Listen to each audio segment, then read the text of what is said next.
ఈ 2026లో నువ్వు జాబ్ సాధించాలనుకుంటున్నావు మిత్రమా? ఏం టెన్షన్ పడకు. ఈ వీడియో నీకోసమే. నీ టైంని ఎలా వినియోగించుకొని నువ్వు ఒక పర్ఫెక్ట్ టైం టేబుల్ని ప్లాన్ చేసుకొని ఒక రొటీన్ ఎలా ప్లాన్ చేసుకోవాలన్నది ఈ వీడియోలో నేను చెప్పబోతున్నాను. బట్ వీడియోలోకి వెళ్ళే ముందు ఈ రెండు విషయాలు బాగా గుర్తుపెట్టుకో. నువ్వు జాబ్ సాధించాలంటే నీకు ఫస్ట్ కావాల్సిందే డిసిప్లిన్ అండ్ నెక్స్ట్ కావాల్సిన టైం మేనేజ్మెంట్. ఈ రెండు ఎప్పుడైతే నువ్వు మేనేజ్ చేసుకొని నీ డైలీ రొటీన్లో హ్యాబిచువల్గా మార్చుకుంటావో నువ్వు ఖచ్చితంగా జాబ్ని అనేది సాధించగలవు. అండ్ ఈ వీడియో కూడా నేను అలాగే రెడీ చేశాను. నేను ఒక పర్ఫెక్ట్ టైం టేబుల్ని అయితే నేను రెడీ చేసి పెట్టాను నీకోసం.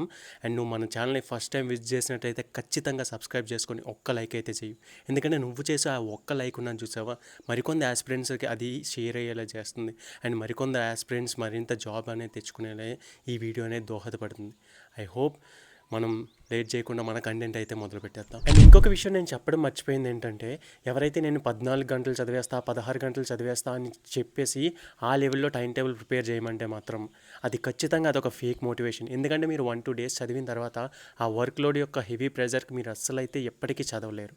అండ్ సెకండ్ పాయింట్ వచ్చేసి ఏంటంటే, choose correct study materials. Correct study material choose చేసుకోకపోవడం వల్ల మీరు చాలా అంటే చాలా లాస్ అవుతున్నారు. ఎందుకంటే చాలామంది జాబ్స్ సాధించలేకపోవడానికి గల కారణాలు కూడా స్టడీ మెటీరియల్ని ఖచ్చితంగా వాళ్ళు చూస్ చేసుకోకపోవడం అనమాట. అండ్ ఇంకొకటి ఏంటంటే, కొంతమంది చెప్తారు మా స్టడీ మెటీరియల్లో 100కి 100% మాత్రం వచ్చేస్తాయని. అదంతా ఫేక్ అనమాట. వస్తే రావచ్చు 1-2, బట్ 100కి 100% రావు, ఎక్కడ రావు. వాళ్ళు అలా చెప్తారు, అది వాళ్ళు చెప్పడం టీచర్స్గా వాళ్ళ ధర్మం అనమాట. అండ్ వాళ్ళ పబ్లిసిటీ కూడా చేసుకోవాలి కదా.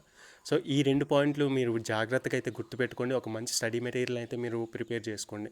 అండ్ లేట్ చేయకుండా మనమైతే టైం టేబుల్ అయితే ప్రిపేర్ చేసేద్దాం.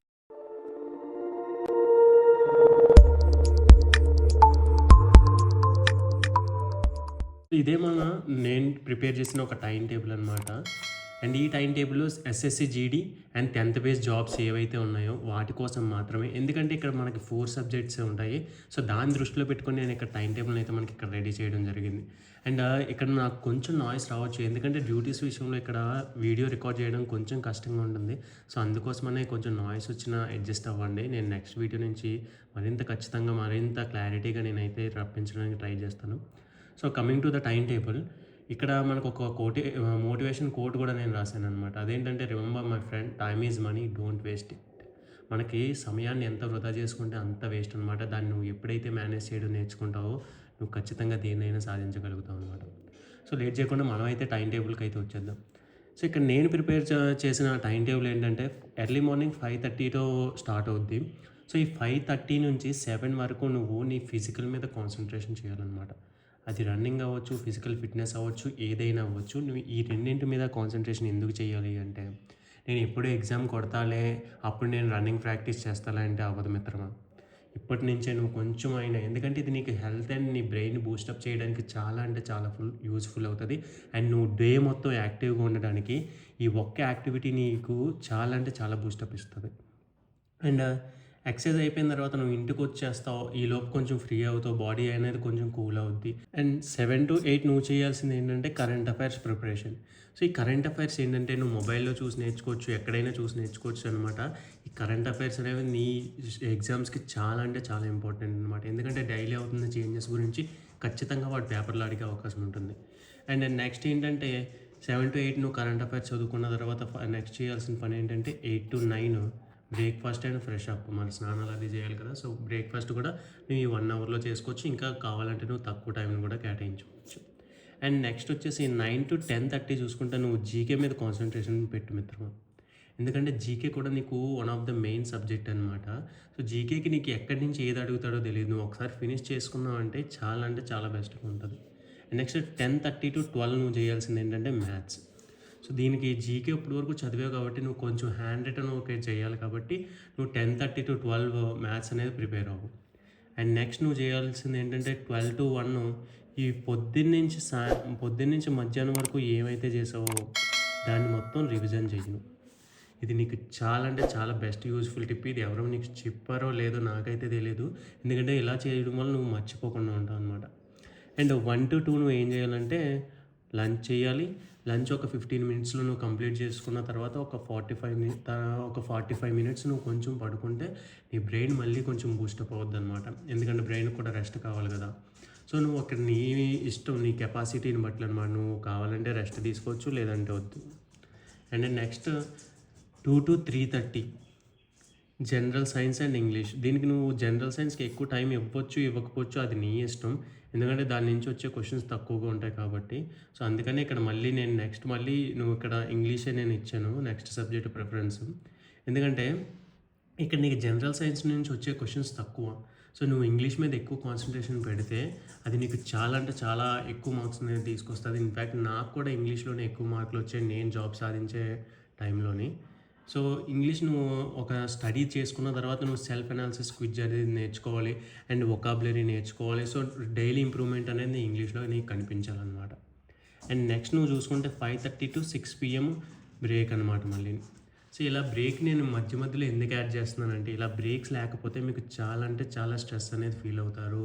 2, 3 రోజులు చదివిన తర్వాత మీరే క్విట్ అయిపోతారు. సో, అందుకనే నేను ఎస్పెషల్లీ బ్రేక్స్ విషయం అంత పర్టికులర్‌గా మెన్షన్ చేసి మరీ నేను చెప్తున్నాను. అండ్ ఈవినింగ్ 5 అయ్యేసరికి మనకు కడుపు కొంచెం ఖాళీ అయిపోతుంది కాబట్టి కొంచెం నువ్వు ఏదైనా స్నాక్స్ ఉంటే తిను, లేదంటే నువ్వు ఏదైనా ఫ్రూట్ జ్యూస్ ఉంటే తాగు మామ. అది నీకు చాలా అంటే చాలా యూజ్‌ఫుల్ అవుద్ది. అండ్ అలా ఒక హాఫ్ అన్ అవర్ బ్రేక్ తీసుకున్న తర్వాత నువ్వేం చేయాలంటే 6 to 8 రీజనింగ్ అనేది ప్రాక్టీస్ చెయ్యి. సో, రీజనింగ్ నువ్వు ప్రాక్టీస్ చేయడం ఎందుకు చాలా ఇంపార్టెంట్ అంటే నువ్వు ఒకసారి రీజనింగ్ నేర్చేసుకున్నావా ఆటోమేటిక్గా నువ్వు సొల్యూషన్స్ అనేవి వెతకడం స్టార్ట్ చేస్తావు. అండ్ ఇంకో విషయం చెప్పాల్సింది ఏంటంటే రీజనింగ్కి నువ్వు ట్రిక్స్ అనేది వెతుక్కో మామ. యూట్యూబ్లో నువ్వు ట్రిక్స్ వెతుక్కోవడం వల్ల నీకు చాలా యూస్ఫుల్ అనేది ఉంటుంది. అండ్ రీజనింగ్ అయిపోయిన తర్వాత నువ్వు 8 to 8:30 డిన్నర్ అనమాట. ఇవన్నీ నువ్వు మహా అయితే 6 months ఇది ఖచ్చితంగా పాటిస్తే నువ్వు జాబ్ అనేది కొట్టేస్తావు. అది పెద్ద కష్టం కాదు. కాకపోతే మెడికల్ ఏదైనా ప్రాబ్లం అయితేనే కొంచెం కష్టం అనమాట. అండ్ నెక్స్ట్ నువ్వు చూసుకుంటే 8:30 to 10. సో, ఇది మెయిన్ భాగం అనమాట. నువ్వు ఇంత చేసి డే మొత్తం నేను ఇది మొత్తం చేశాను. ఇది మొత్తం చేసిన తర్వాత నువ్వు ఈ 8:30 to 10 గాని నువ్వు చేయకపోయావా రివిజను. ఈ రివిజన్ అనేది ఆల్ సబ్జెక్ట్స్ అనేది చేయాలన్నమాట నువ్వు.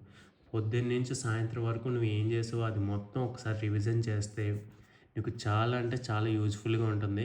ఒకసారి ఈ టైం టేబుల్ ప్రిపరేషన్ నీకు ఎలా అనిపించిందో చెప్పు. అండ్ నెక్స్ట్ వీడియోలో నీకు ఏం కావాలో కూడా నువ్వు చెప్తే కామెంట్ చేస్తే నేను ఖచ్చితంగా అది చేయడానికి ట్రై చేస్తాను. అండ్ ఇలా రివిజన్ మాత్రం నువ్వు మర్చిపోకు మిత్రమా. రివిజన్ నువ్వు ఎప్పుడైతే చేయవో అక్కడే నీకు చాలా అంటే చాలా లాస్ ఆఫ్ హోప్ అనేది కనిపిస్తుంది. అండ్ ఈ టైం టేబుల్ మొత్తం ప్రిపరేషన్ అనేది ఉందో చూసావా, ఇది నువ్వు మండే టు సాటర్డే వరకు పెట్టుకో.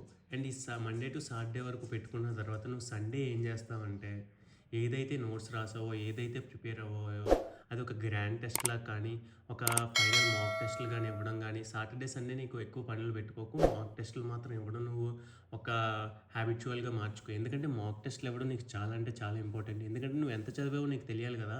సో, అందుకని నువ్వు సాటర్డే సండేస్ మాత్రం అట్లీస్ట్ సాటర్డే 2 మాక్ టెస్ట్లు, సండే 2 మాక్ టెస్ట్లు నువ్వు అటెంప్ట్ చెయ్యు. అండ్ ఈ షెడ్యూల్ అనేది నువ్వు మండే టు ఫ్రైడే ఫాలో అవుతావు బెస్ట్. లేదంటే మండే టు సాటర్డే నువ్వు ఫాలో అయినా నీకేం ప్రాబ్లం ఉండదు. అండ్ వీడియో అనిపించిందో నువ్వు ఖచ్చితంగా కామెంట్ చేయు. మనం మళ్ళీ వీడియోలో అయితే కలిసేద్దాం. అండ్ ఈ వీడియో గురించి నీకు నెక్స్ట్ ఏ టాపిక్ కావాలో కూడా దాని గురించి అయితే కామెంట్ చేయు.